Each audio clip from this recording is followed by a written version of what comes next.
तो मेरा થોડો ડિફિકલ્ટ છે.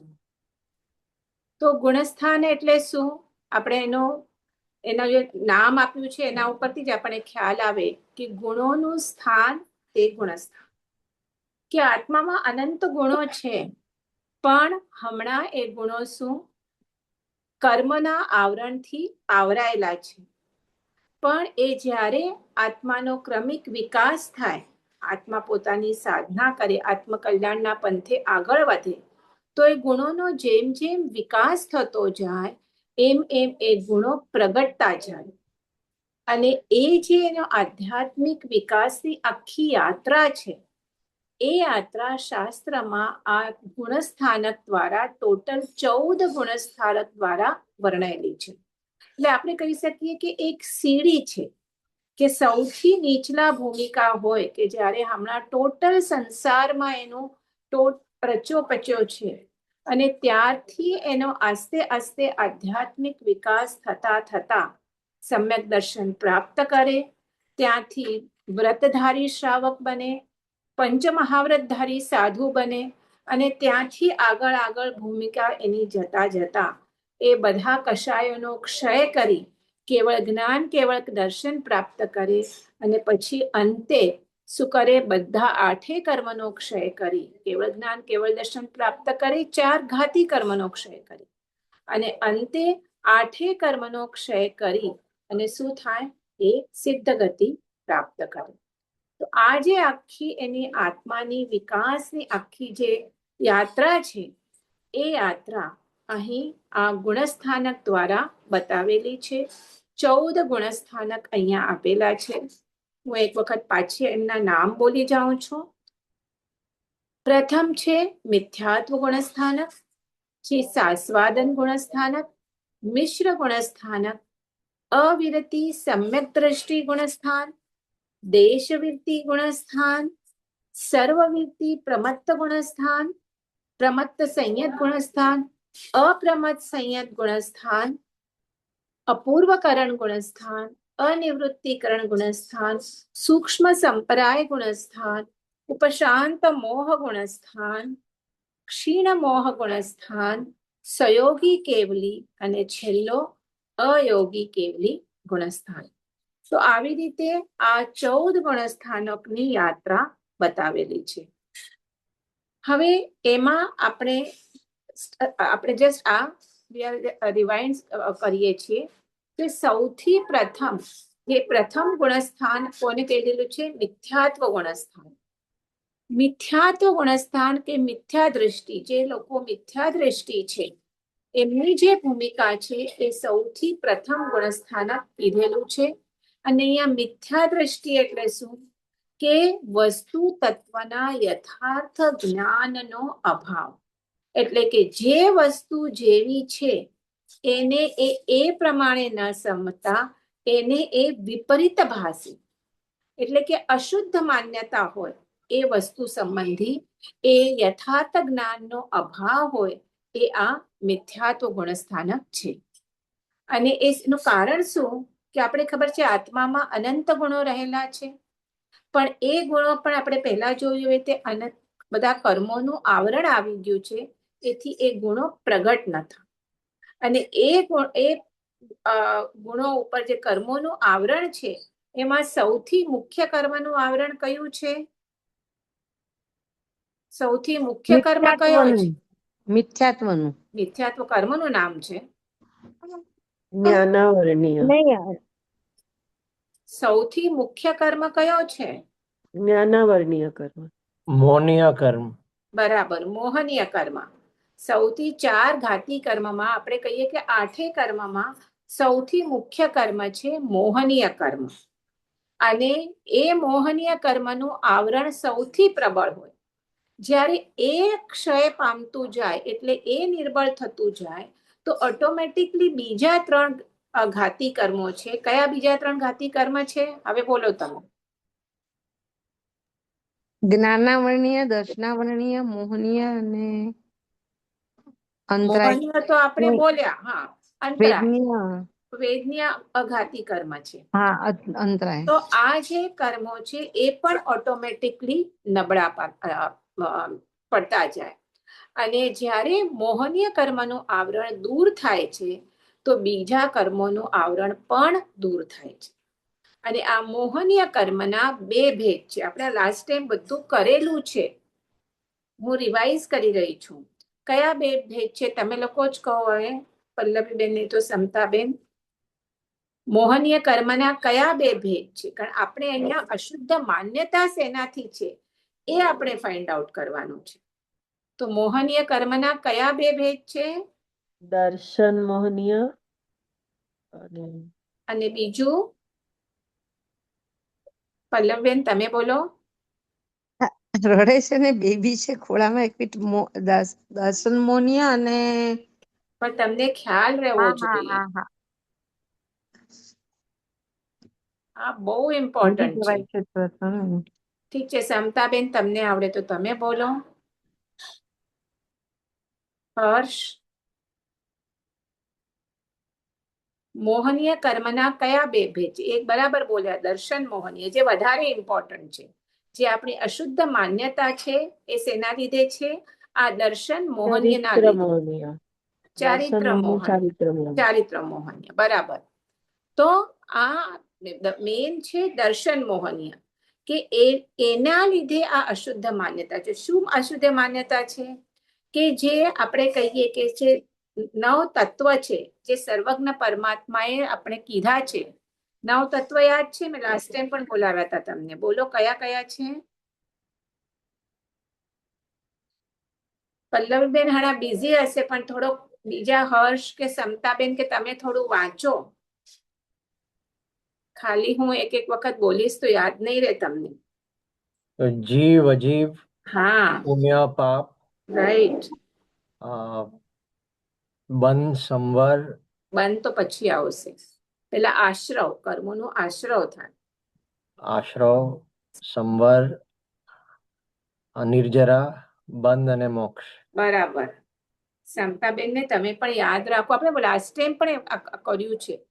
જસ્ટ હું તો પાછું એક વખત રિવાઇઝ કરું તો આ નવ તત્વ ઉપર જે સર્વજ્ઞ પરમાત્માએ સમજાવ્યા છે એમાં સાચી શ્રદ્ધા ન રાખવી. આ કોનું કામ છે?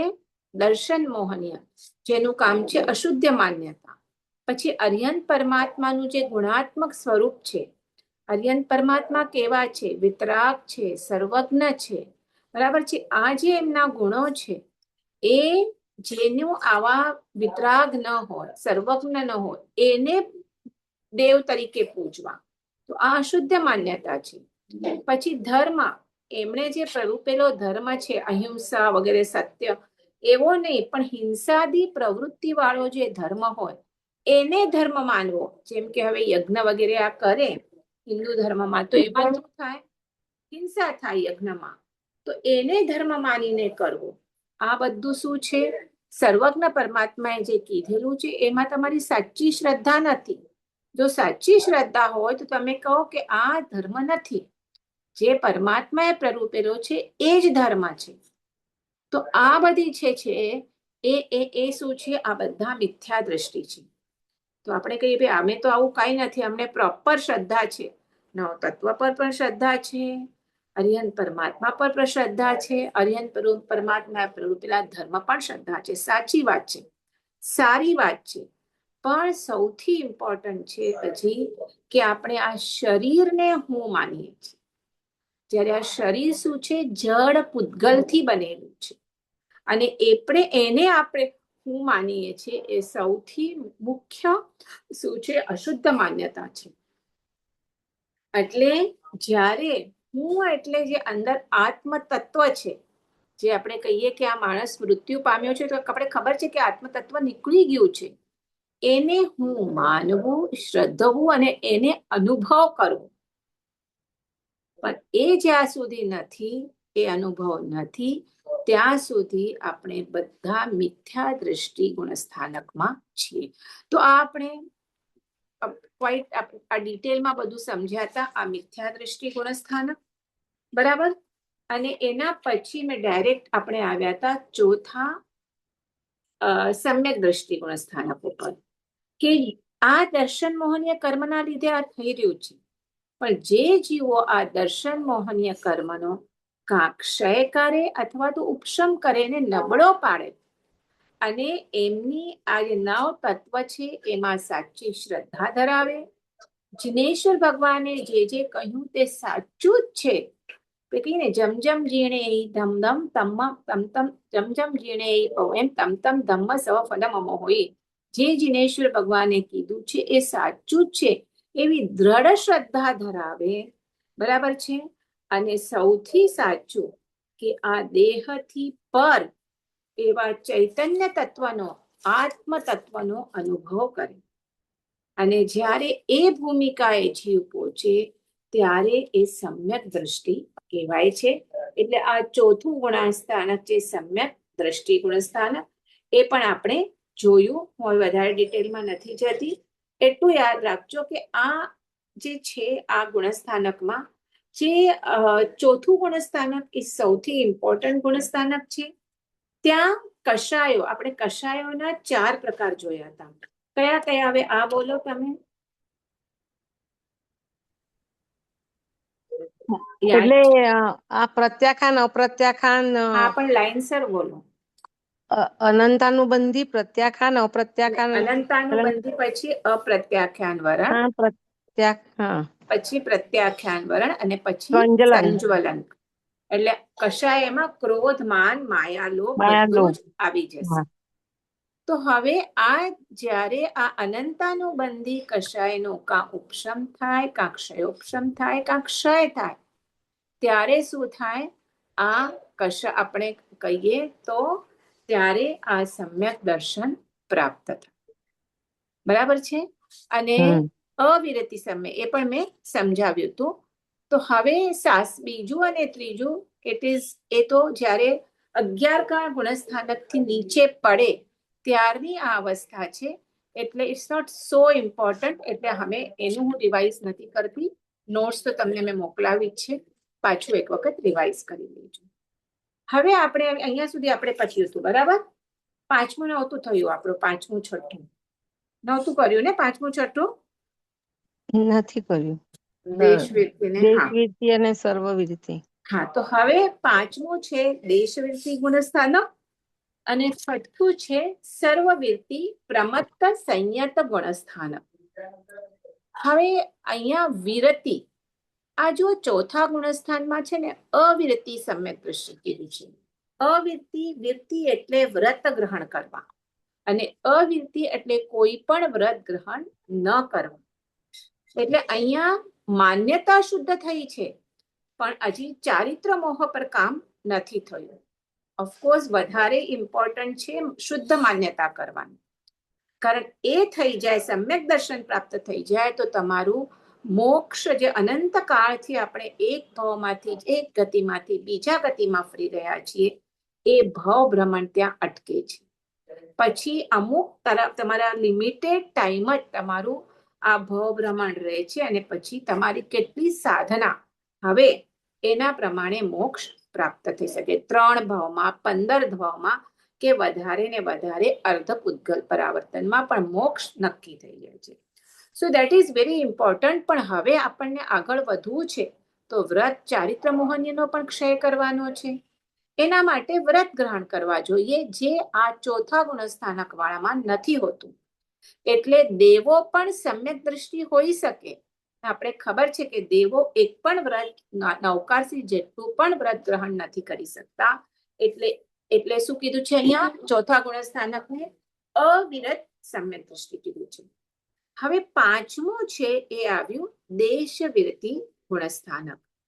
તો અહીંયા શું કરવાનું છે? હવે અહીંયા શ્રદ્ધા સાચી થઈ છે, અશુદ્ધ માન્યતા દૂર થઈ છે અને એ પ્રમાણે હવે આચરણ થશે.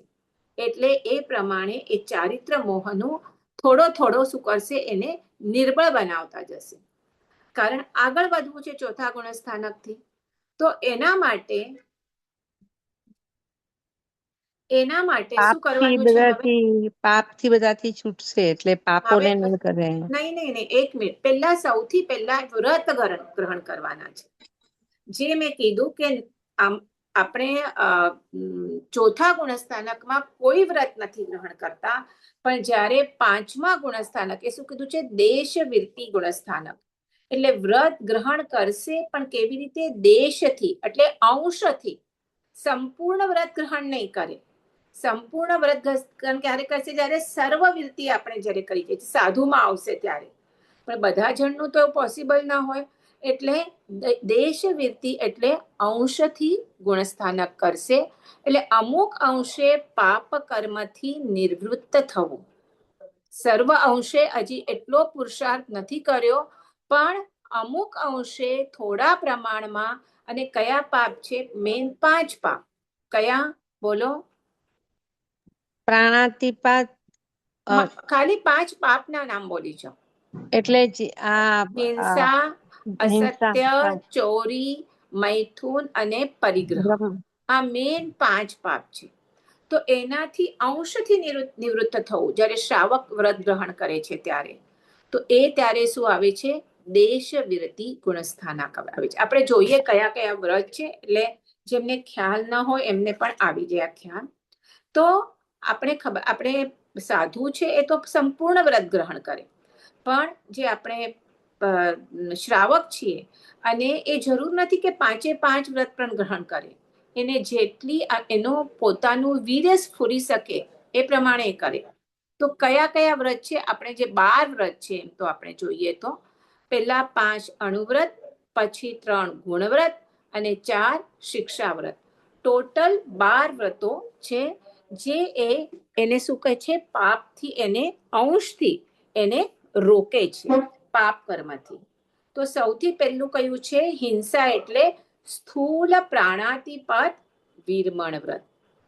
એટલે કે જે મોટા 2 ઇન્દ્રિયથી છે ઉપર જીવો છે, એકેન્દ્રિય જે આપણે કહીએ સ્થાવર જીવો છે એ નહીં, પણ 2 ઇન્દ્રિય, તેન્દ્રિય, ચૌરેન્દ્રિય, પંચેન્દ્રિય જે ત્રસકાય જીવો છે. ત્રસકાય એટલે શું? તમને થોડું થોડું આવડવું જ જોઈએ. હલનચલન કરી શકે, પોતાની મરજીથી હલનચલન હલન કરી શકે એને શું કહેવાય? ત્રસકાય જીવો કહેવાય. એ કયા કયા હોય એ જીવો? 2 ઇન્દ્રિય, તેન્દ્રિય, ચોરેન્દ્રિય અને પંચેન્દ્રિય. બરાબર. તો એ જે જીવો છે એ એવા જીવોને, નિરપરાધ જીવોને જાણી બૂજીને ન મારવું, એની હિંસા ન કરવી, એ પહેલું વ્રત છે. અને એમાં પણ એને સ્થૂલ આપેલું છે, કારણ આપણે સ્થૂલથી કરીએ છીએ. જે એકેન્દ્રિય સ્થાવર જીવોની હિંસાનું તો ગૃહસ્થ માટે વ્રત છે જ નહીં. એ તો સામાયિક લઈએ ત્યારે, ફટકે ઔષધ કરીએ ત્યારે એ જ ટાઈમ પૂરતું આપણે વ્રત લઈએ. પણ અધરવાઇઝ ઠીક છે, પણ તો પણ સ્થૂલ હિંસાનું તો આપણે વ્રત ગ્રહણ કરીએ. તો એ કયું છે? સ્થૂલ પ્રાણાતિપાત વીરમણ વ્રત. પછી બીજું સ્થૂલ મૃષાવાદ વીરમણ વ્રત. મૃષા એટલે ખોટું બોલવું, અસત્ય બોલવું, કે એનું જૂઠું ન બોલવું. અને એના પણ બહુ ડિટેલમાં નથી જતી, પણ આપણે જ્યારે અતિચાર બોલીએ, એ અતિચારમાં કયા કયા જૂઠા બોલવામાં આવે બધું આપેલું છે, તમને ખ્યાલ હોય તો. તો એ જૂઠું ન બોલવું એ છે બીજું સ્થૂલ મૃષાવાદ વીરમણ વ્રત. પછી ત્રીજું છે સ્થૂલ અદત્તાદાન વીરમણ વ્રત. અદત્તાદાન એટલે કોઈએ ન આપેલું ગ્રહણ કરવું, અર્થાત ચોરી કરવી. તો એ ચોરી ન કરવી. બરાબર છે કે જે ચોરી કોઈની કોઈ આપી ન હોય એવી વસ્તુ ન લેવી. ભલે રસ્તામાં તમે જાતા હો અને કંઈ પડ્યું છે રસ્તામાં, કોઈ ઉચકી લેશે તો ના, પણ you are not suppose to take it, કારણ એ તમને કોઈએ આપેલી નથી. તો એ શું છે? ચોરી ન કરવી. તો આ ત્રીજું વ્રત છે. પછી ચોથું વ્રત છે સ્વદારા સંતોષ પર દારા વીરમણ વ્રત. સપોઝ અહીંયા દારા એટલે પુરુષના હિસાબે, દારા એટલે પત્ની, કે આપણે સ્ત્રી કહીએ, પત્ની તો સ્ત્રી. તો અહીંયા એટલે પુરુષ માટે, કે ખાલી જે સ્વ સ્ત્રી હોય એની સાથે જ એને જ પત્ની તરીકે રાખવી. પર દારા, પર સ્ત્રી સાથે કોઈ સંબંધ ન રાખવો.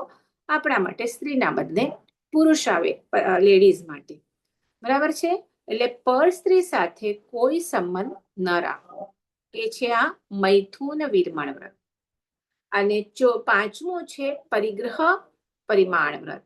એટલે કે જે આપણી પાસે જેટલું બધી ચીજો, તમે હમણાં આપણે સામે બેઠા છીએ તો કપડાં છે, દાગીના છે, તમારું આ જે પણ મોબાઈલ છે, બીજું જે આજુબાજુ હશે, તમારા પૈસા છે, ગાડી છે, ઘર છે, એ બધાના પરિગ્રહનું એક માપ કરો.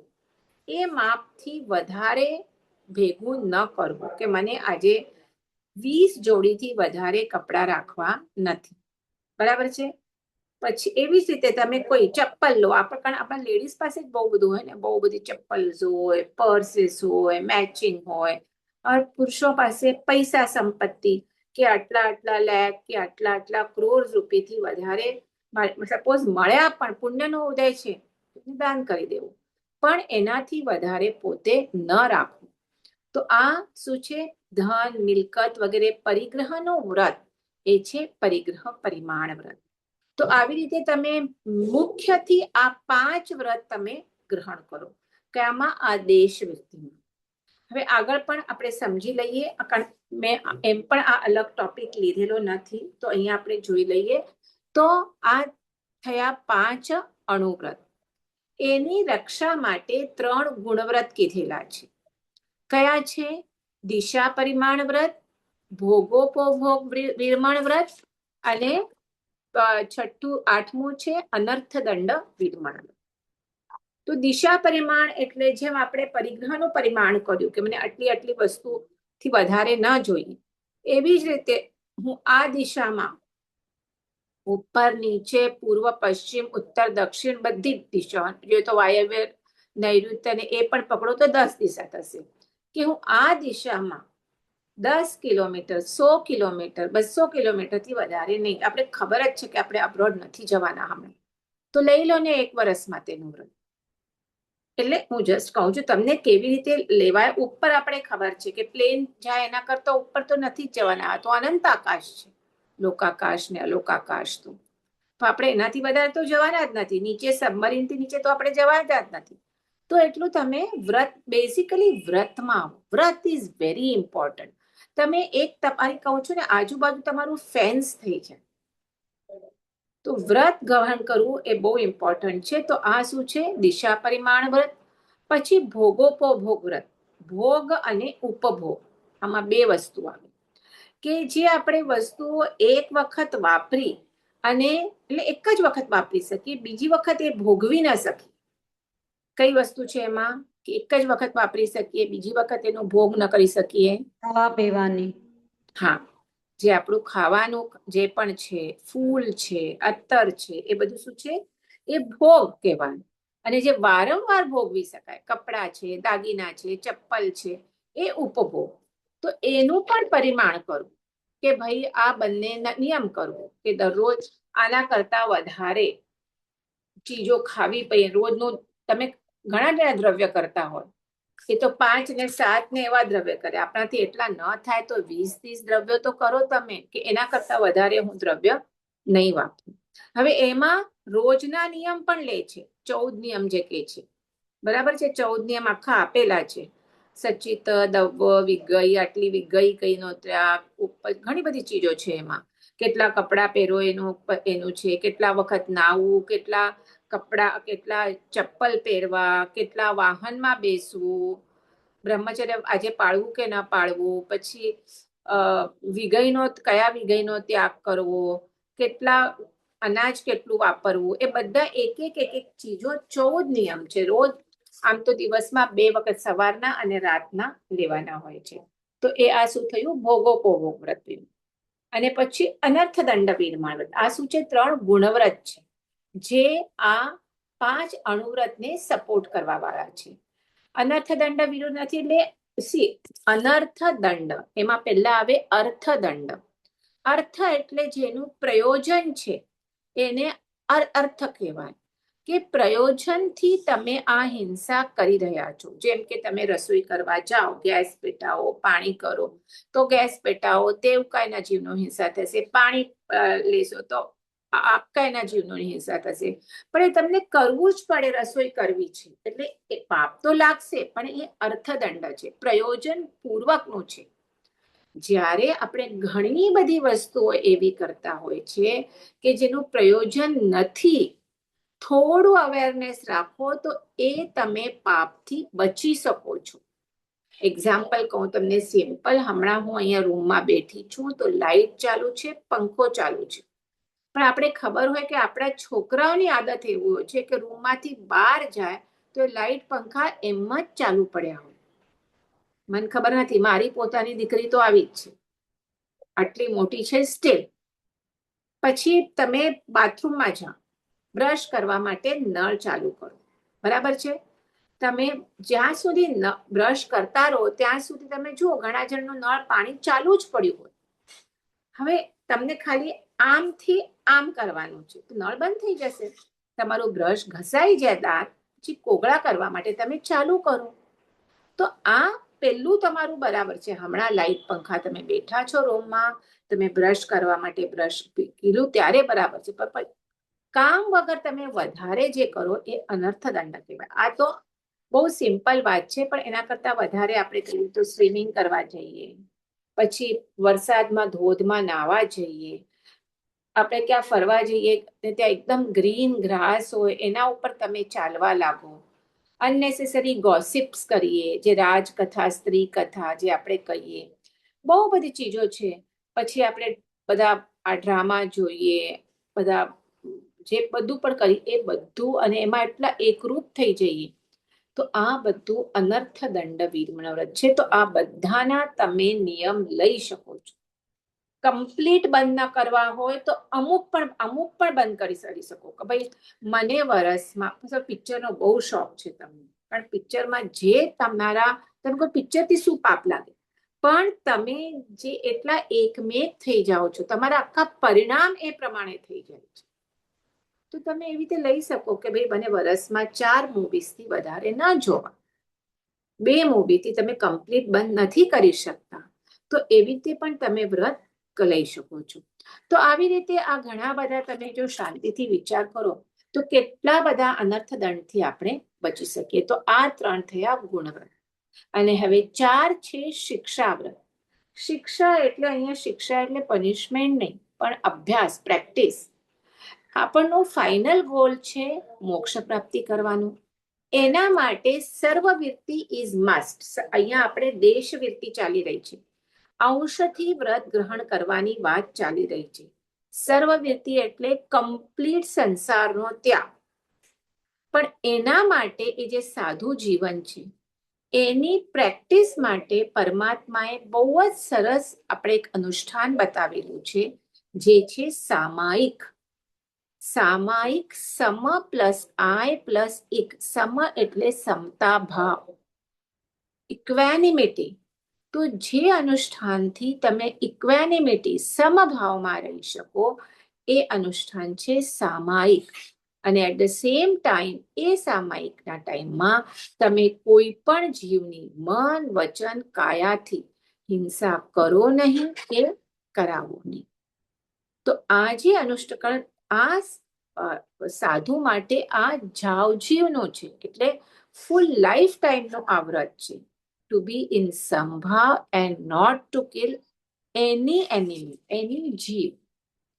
પણ આપણાથી તો એટલું પોસિબલ નથી, તો at least you start with 48 minutes સામાયિક. એના કરતા આદત પછી પૌષધ આવે, એના પછી પૌષધો પવાશે છે. સો બેસિકલી દેટ ઇઝ ધ સામાયિક વ્રત, ટુ પ્રેક્ટિસ ટુ કેવી રીતે સાધુની જેમ રહી શકો. પછી દેશાવકાશિક વ્રત.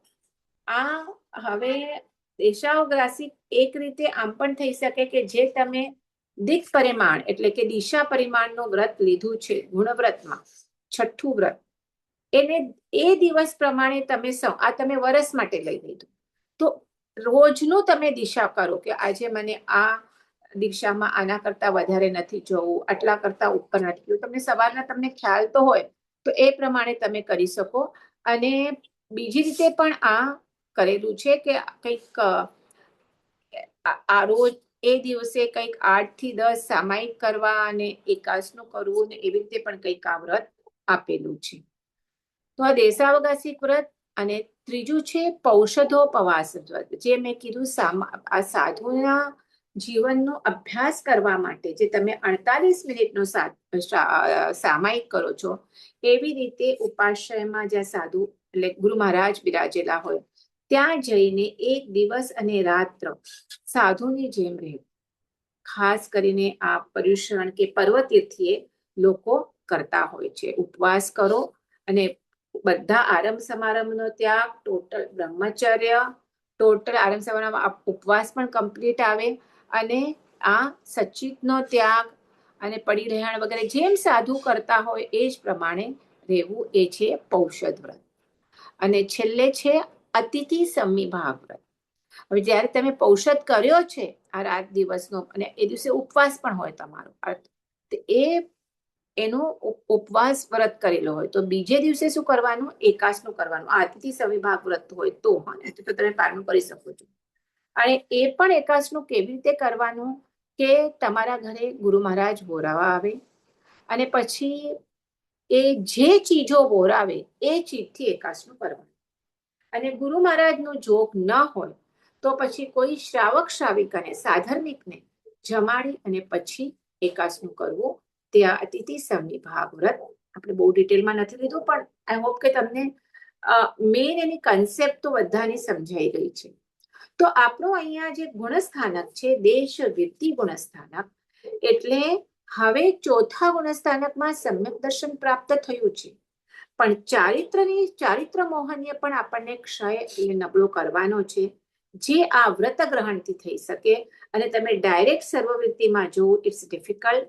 એટલે પહેલા તમે દેશથી અંશથી જે આટલા બધા હું વ્રત બોલી ગઈ એમાંથી તમને જેટલા ફાવે, તમારી જેટલું વીર્ય સ્ફુરે એ પ્રમાણે તમે વ્રત ગ્રહણ કરો. 12 માંથી 4 કરો, 6 કરો, 7 કરો, અને પછી આસ્તે આસ્તે આગળ એમાં વધતા જાઓ. તો આ છે દેશવૃત્તિ ગુણસ્થાનક. અને બીજું છે આના પછી છે સર્વવૃત્તિ ગુણસ્થાનક.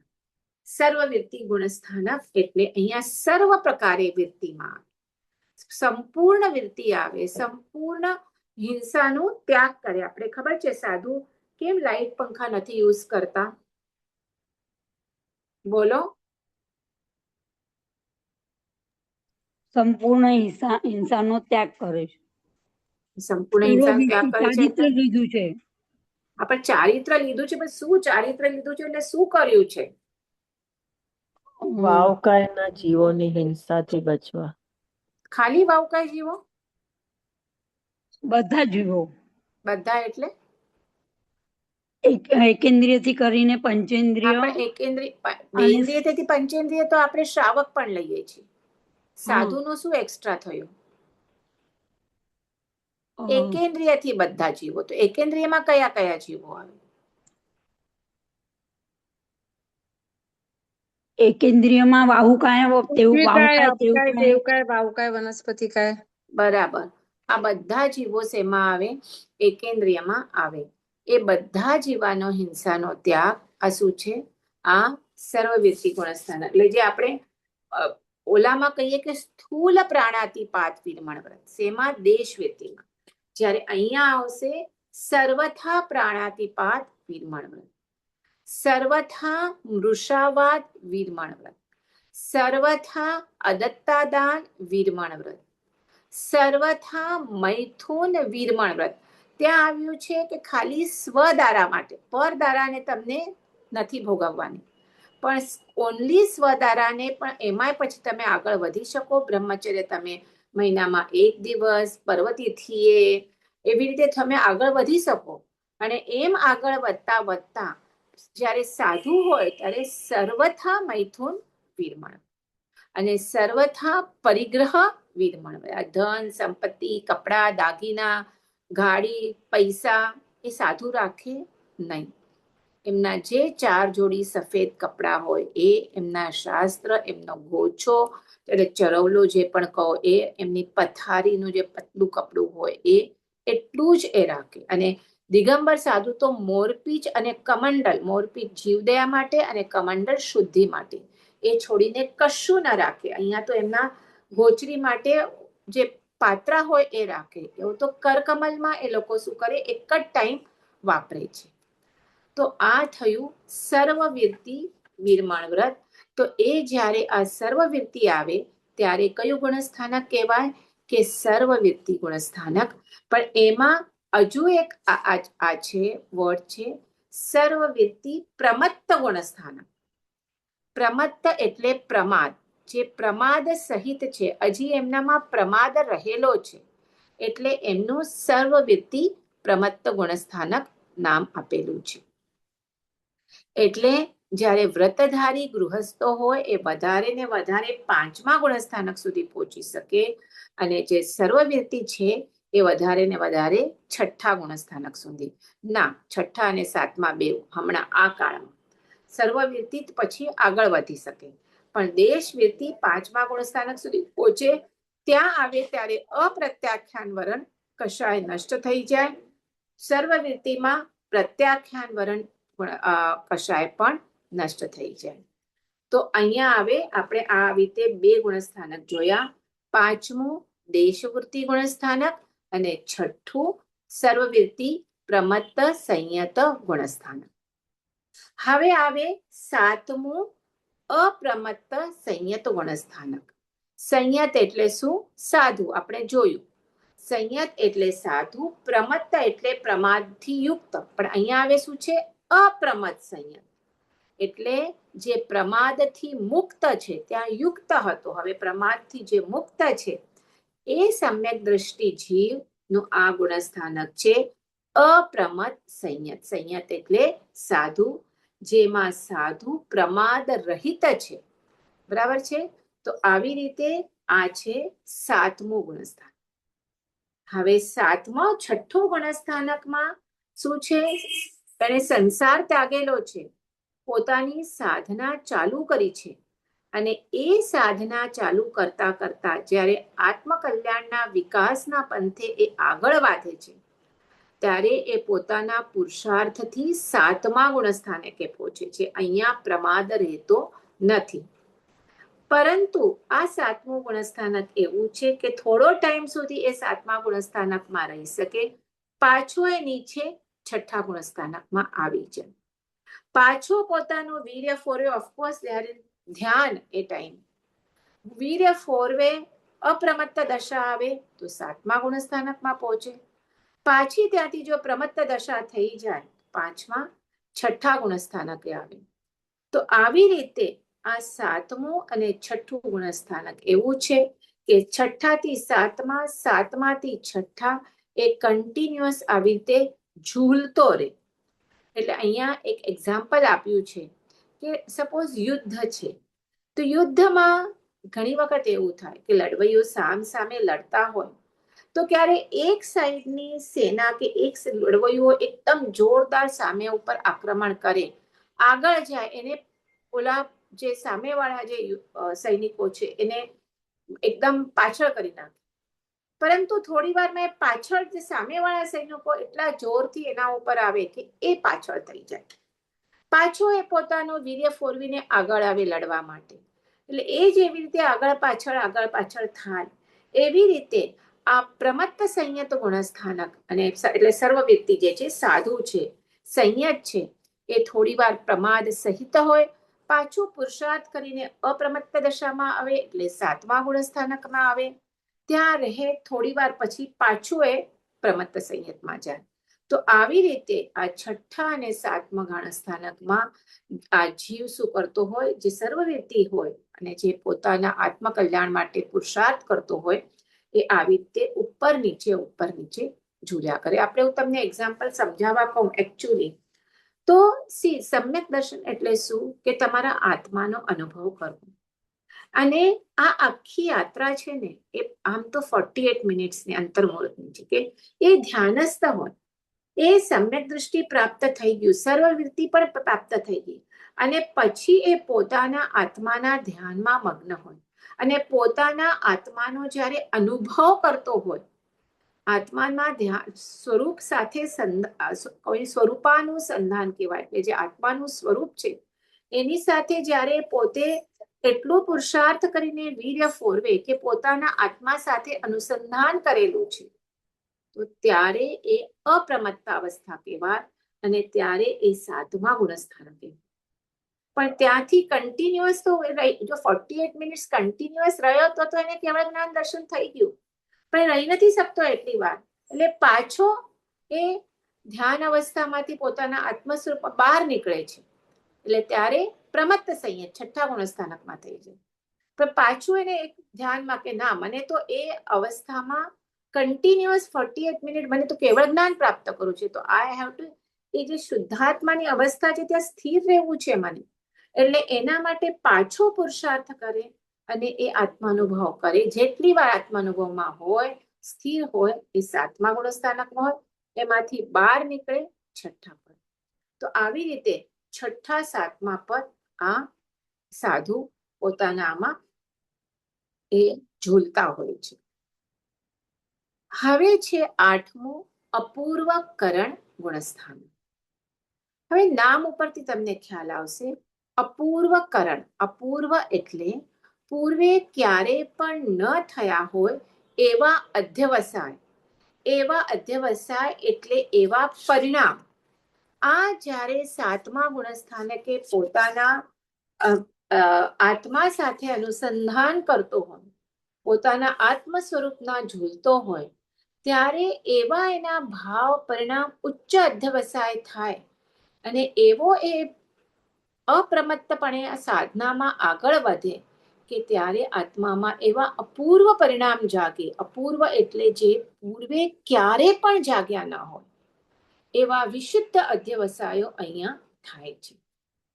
એટલે કહીએ અહીંયા હવે મેન કર્મ છે મોહનીય કર્મ, એનું કાં તો ક્ષય થાય કાં તો ઉપશમ થાય. હવે ઉપશમ અને ક્ષય એટલે કેવી રીતે હું તમને સમજાવું. એક કોળસા છે, કોળસા પેટેલા છે. હવે એ તમે એ ટાઈમનો વિચાર કરો જ્યારે રસોઈ સગડી ઉપર કે ચૂલા પર થતી હતી. ઓકે, હું નાની હતી ત્યારે મેં કરી છે સગડી પર રસોઈ, એટલે ઇટ્સ નોટ અ વેરી બહુ જૂના જમાનાની વાત નથી. આજથી 50-60 વર્ષ પહેલા પણ આવી રીતે થતું હતું ને આજે પણ આપણે જઈએ તો ગામડામાં થતું આપણે દેખાય છે. તો રસોઈ થઈ ગઈ. અત્યારે તો એવું તો નથી કે લાઇટર ચાલુ કરો એટલે ગેસ પેટાય, ગેસ ચાલુ થાય. હવે એ જે કોળસા પર કે અગ્નિ પર એ રસોઈ થઈ ગઈ તો એ શું કરે એ ગૃહિણી, એના ઉપર થોડી રાખ નાખી દે, એટલે ટેમ્પરરી એ જે પેટેલો અગ્નિ હોય એ શું થાય, શાંત થઈ જાય. પછી હવે એને ચલો બપોરના જમી લીધું, હવે એને ચા બનાવી છે 3 વાગે, તો શું કરે, પાછી જરા ઓલી તમે ખ્યાલ તો ફૂંકવાની હોય આવી કરે અને ઓલી રાખ છે ને શું કરે, એને સાઈડમાં કરે, એટલે પાછો ઓલો અગ્નિ પ્રજ્વલિત થાય. તો એવી જ રીતે, બરાબર સમજ્યા તમે? તો એટલે પણ હવે એ ક્યારે પ્રજ્વલિત થાય એના ઉપર રાખ નાખી હોય તો. પણ હવે એને થાય છે કે ચલો હું બહારગામ જાઉં છું, તો મને રસોઈ હવે 2-3 દિવસ સુધી મને કરવી જ નથી, તો રાખ ઉપર શું કરે, એ પાણી નાખી દે. પાણી નાખી દે તો શું થશે, અગ્નિ ઓલવાઈ જાય. એટલે હવે બીજી વખત એને જો ચાલુ કરવું હશે તો એ ચાલુ નહીં થાય. તો એવી જ રીતે કર્મનો છે. કર્મનો તમે જ્યારે તમે આવી રીતે સાધના કરો, બરાબર છે, અને એ મોહનીય જે કર્મ છે એ થોડીક વાર માટે શાંત થઈ જાય, અગ્નિ ભારેલો પડ્યો છે અંદર, થોડી વાર માટે શાંત થઈ જાય તો એને કહેવાય ઉપશમ. અને જો કમ્પ્લીટ મોહનીય કર્મનો ક્ષય તો એને કહેવાય ક્ષય. તો હવે આ જે અપૂર્વકરણમાં એક વાત કહેતા ભૂલી ગઈ, આપણે જે 6થું અને 7મું ગુણસ્થાનક જોયું, તો આ કાળમાં ભરત ક્ષેત્રમાં જનરલ પ્રમાણે પ્રાય 7મા ગુણસ્થાનકથી ઉપર જીવ જઈ શકતું નથી. ત્યાં જઈને આપણે મેક્સિમમ તમારી શુદ્ધિ તમે ત્યાં સુધી જ કરી શકો છો, એનાથી આગળ નથી જઈ શકતા. પણ આપણે આ બધા ગુણસ્થાનક સમજવાના છે, કારણ કે કેવી રીતે આત્માનું વિશુદ્ધિ થતી જાય છે આપણે સમજવાનું છે. તો આ 8મા ગુણસ્થાનકમાં મોહનીય કર્મનો કાં તો એ જીવ ઉપશમ કરે, એટલે ટેમ્પરરી એને શાંત કરી દે, અથવા તો એનો ક્ષય કરે. બરાબર. અને પછી આવે એ 9મા ગુણસ્થાનક. હવે 9મા ગુણસ્થાનકનું તો 8મા ગુણસ્થાનકનું શું નામ હતું? અપૂર્વ કર્ણ. એટલે પૂર્વે ક્યારે પણ ન થયા હોય એવા અપૂર્વ અધ્યવસાયો આ અપૂર્વ કર્ણ ગુણસ્થાનકમાં થાય. જ્યારે 9મા ગુણસ્થાનક છે અનિવૃત્તિ બાદર સંપરાય ગુણસ્થાનક. હવે એક વર્ડનો આપણે અર્થ સમજશું. પહેલા તો એક સમજો, જે આપણે મેં ક્ષય અને ઉપશમ સમજાવ્યું 8મા ગુણસ્થાનકે એવા અધ્યવસાય થાય કે મોહનીય કર્મનો કાં તો એ ઉપશમ કરે અને કાં તો ક્ષય કરે. એટલે 9મા ગુણસ્થાનકમાં જ્યારે આવે ત્યારે 2 શ્રેણી ચાલુ થાય. એ શ્રેણીનું નામ છે, એક છે ક્ષપક શ્રેણી અને બીજી છે ઉપશમ શ્રેણી. ક્ષપક શ્રેણી એટલે કે જ્યાં કષાયનો જે કષાયો છે, ક્રોધ, માન, માયા, લોભ, એ કષાયનો ક્ષય થાય. અને ઉપશમ શ્રેણી એટલે એને ખાલી દબાવાય, જે મેં તમને રાખનું એક્ઝામ્પલ આપ્યું એમ. એટલે ઉપશમ શ્રેણીથી ચડે આ જે મોહ છે એને દબાવતો દબાવતો આગળ વધે છે.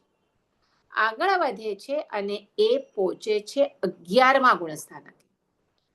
અને પણ બીકોઝ એને ક્ષય નથી કર્યો, એ દબાવતો દબાવતો આગળ વધે છે, એટલે પાછો ક્યારે એવા સંજોગ ઉત્પન્ન થાય તો એનો કષાય પાછો પ્રજ્વલિત થઈ જાય. અને જે એ આટલો 11મા ગુણસ્થાનકે પહોંચ્યો છે ત્યાંથી નિયમથી એ નીચો પડે, 4થા ગુણસ્થાનક સુધી પણ પડી શકે, અને એનાથી નીચે મિથ્યાત્વીમાં પણ થઈ શકે, સમ્યક દર્શન પણ નીકળી જઈ શકે, અને પહેલા ગુણસ્થાનકે પણ પડી શકે.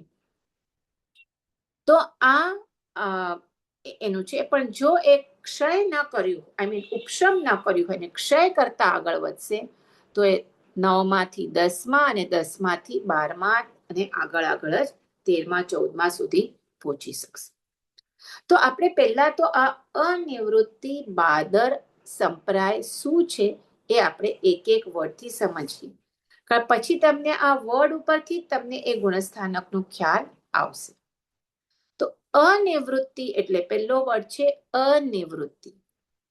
અનિવૃત્તિ એટલે આ ગુણસ્થાને એક સમયે જે જીવો ત્યાં પહોંચ્યા છે એ બધા જીવોના અધ્યવસાય એટલે પરિણામોની જે શુદ્ધિ થઈ છે એમાં તરતમતા ના હોય. તરતમતા એટલે ઓછા વધુ પ્રમાણે ના હોય. બધા જીવની આત્માની શુદ્ધિ જે છે એક સરખી જ હોય, એટલે એને કીધું છે અનિવૃત્તિ. ઓકે. પછી બાદર. બાદર એટલે સ્થૂળ.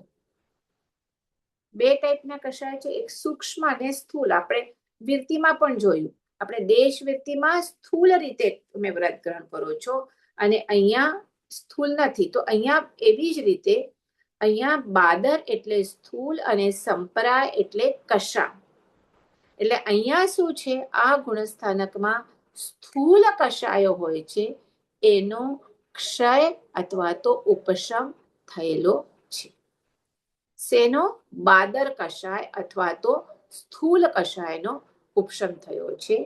અને અહીંયા જે પહેલા આપણે જોયું 4થા ગુણસ્થાનકે અનંતાનુબંધી કષાયનો ક્ષય થયો છે, એટલે જે મેઇન જથ્થો છે એ તો 4થા ગુણસ્થાનકે જ ચાલ્યો જાય છે. પછી આ અપ્રત્યાખ્યાન, પ્રત્યાખ્યાન ને સંજ્વલન તો ઇટ્સ વેરી સ્મોલ, પણ તો પણ છે.